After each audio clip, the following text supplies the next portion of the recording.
Pemirsa, selamat malam dan salam jumpa lagi bersama saya Adolfo Suma dalam acara setiap hari Rabu malam di LaTV, yakni Wacana LaTV.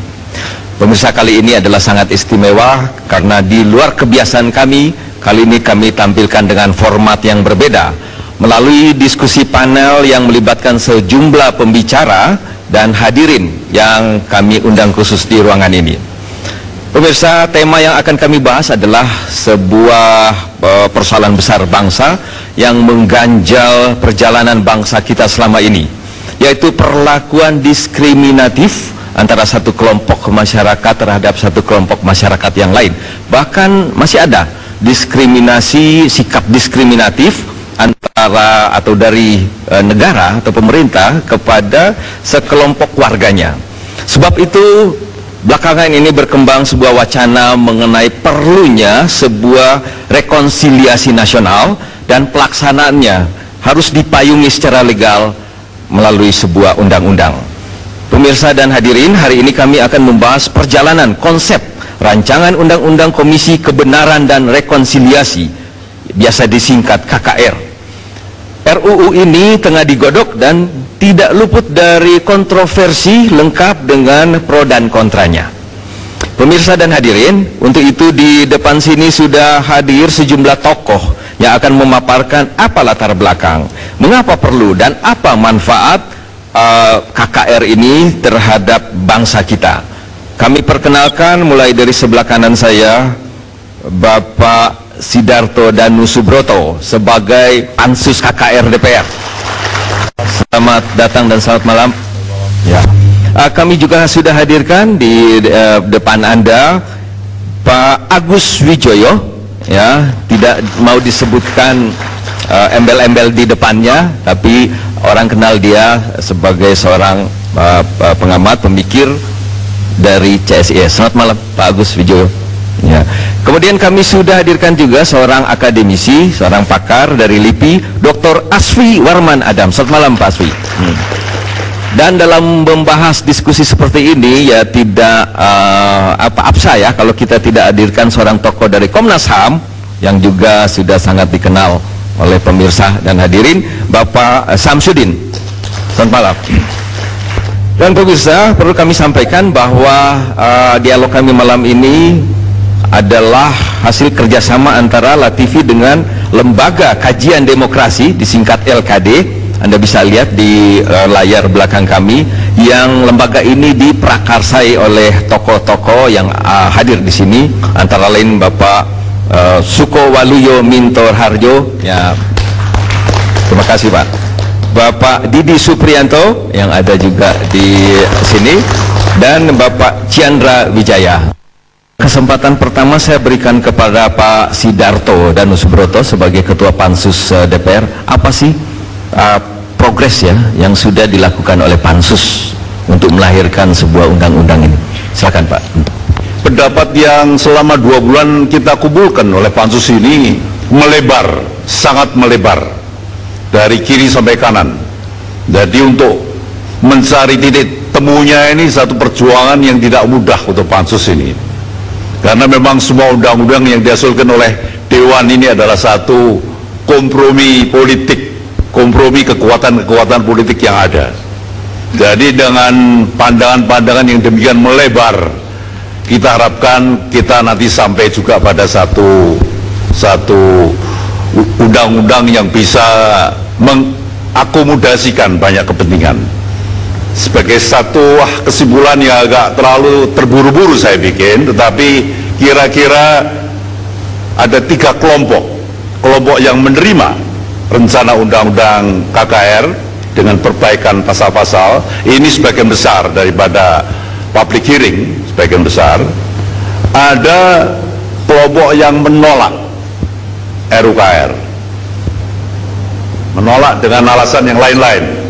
Tadi CSIS karena memang belum ada social trust, dan beberapa organisasi korban yang mengatakan bahwa tidak menampung cukup kepentingan korban maupun berbau impunity daripada pelaku. Yang di tengah-tengah pengungkapan kebenaran ini akan membuka luka-luka lama.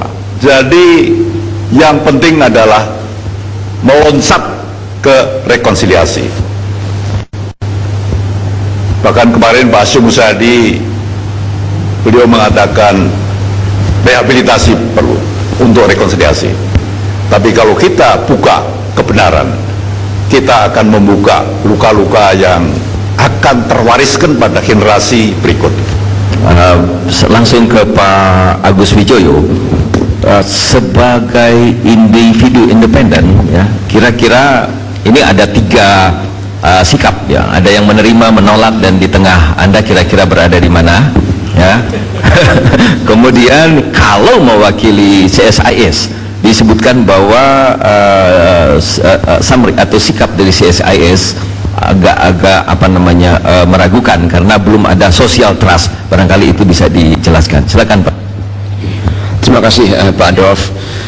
Kalau untuk menjawab tentang CSIS, saya pun bertanya apakah ada sikap resmi institusional dari CSIS, karena CSIS itu merupakan kumpulan peneliti.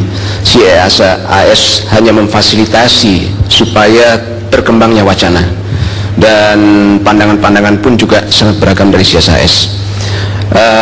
Kemudian saya lebih memilih untuk menyampaikan pendapat saya sendiri secara perseorangan. Untuk memilih di antara 3, saya rasa memang sudah cukup banyak pengalaman dan proses yang dilalui oleh Pansus, sehingga tidak mudah untuk mengisi celah-celah yang masih ada.